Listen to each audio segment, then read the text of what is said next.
同样是失能，丈夫失能时，妻子往往选择陪伴之中；妻子失能时，丈夫却想着省钱，把她送到环境更差的地方。我做了3年养老院院长，被迫目睹了男人在婚姻里最真实的样子。网络上分享在养老院做了3年的院长，亲眼见过太多晚年的故事。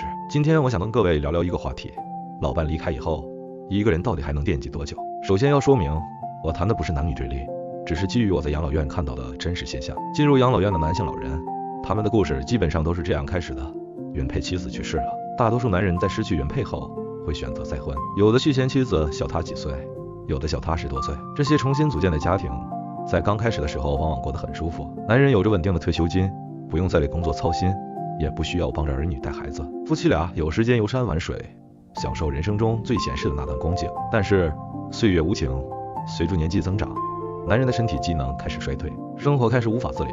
到了这个时候，故事就开始变了。那些再婚的妻子，他们往往会选择离开，不是立刻就拍拍屁股走人，而是有个过程。起初，男人每天都会给后妻打很多电话，想要保持联系。最开始他还会接电话，但时间长了，电话渐渐就没人接了，有时候还会被挂断。这种场景我见过太多次。电视剧里苏大强对保姆那种纠缠劲儿，其实就是从这些真实的养老院故事里汲取灵感的。艺术源于生活，一点都不夸张。但各位知道吗？原配妻子是怎么做的呢？当丈夫的身体出现问题，需要入住养老院接受照顾的时候，原配妻子会做出什么选择呢？他们会主动跟住丈夫进入养老院，即便他们自己的身体状况也不理想，他们也会把仅存的那点体力全部投入到照顾丈夫的日常生活中。在他们的观念里，照顾老伴不是义务，而是经义，是人伦纲常里最基本的责任。他们不放心把丈夫交给任何人，甚至包括养老院的护理人员，自己亲手照顾才能安心。可是我也见过相反的情况，我见过一些女性老人身体已经无法自理，却被老伴送进了养老院，而老头子自己坚决不愿意跟住进来。我也见过有的老头他想把欧仇的老伴转到另一家环境比较简陋、收费更低的养老院，但自己却要入住我们的高级机构。为什么呢？因为我们的环境更好，价格更高。这种事情我见得太多了。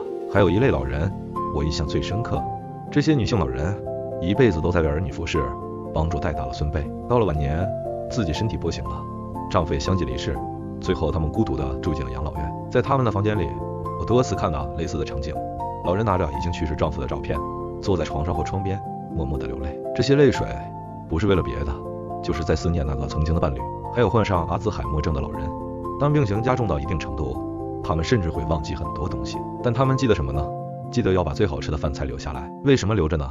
因为他们会说，等老伴回来我们一起吃。这句话他们会重复很多遍，即便丈夫早已经不在人世，他们的潜意识里那个人永远还在。所以回到我最开始的问题，老伴不在了，一个男人到底还能惦记多久？又或者说，一个女人到底能为一段婚姻付出多久？答案其实就在我刚才讲的这些故事里。有人选择了长久的陪伴和责任，有人选择了在困难来临时的逃避，有人把对方当成了一生的牵挂，即便相隔天涯也忘不了。有人在身体衰落的时候就已经被抛弃在了身后。这不是在评判谁对谁错，这只是在陈述一个事实：婚姻的本质其实就在这一刻被完全暴露了出来。在富有时刻的温柔和在困难来临时的选择，才能真正看清一个人的品质。一个人对待配偶的态度，尤其是在对方最脆弱、最需要帮助的时候，才是衡量一段婚姻是否值得的真正标尺。我在养老院的3年里看过太多这样的故事，这些故事没有标准答案，也没有绝对的对错，但他们都在用真实的人生告诉我们一个简单的道理：选择什么样的人相伴，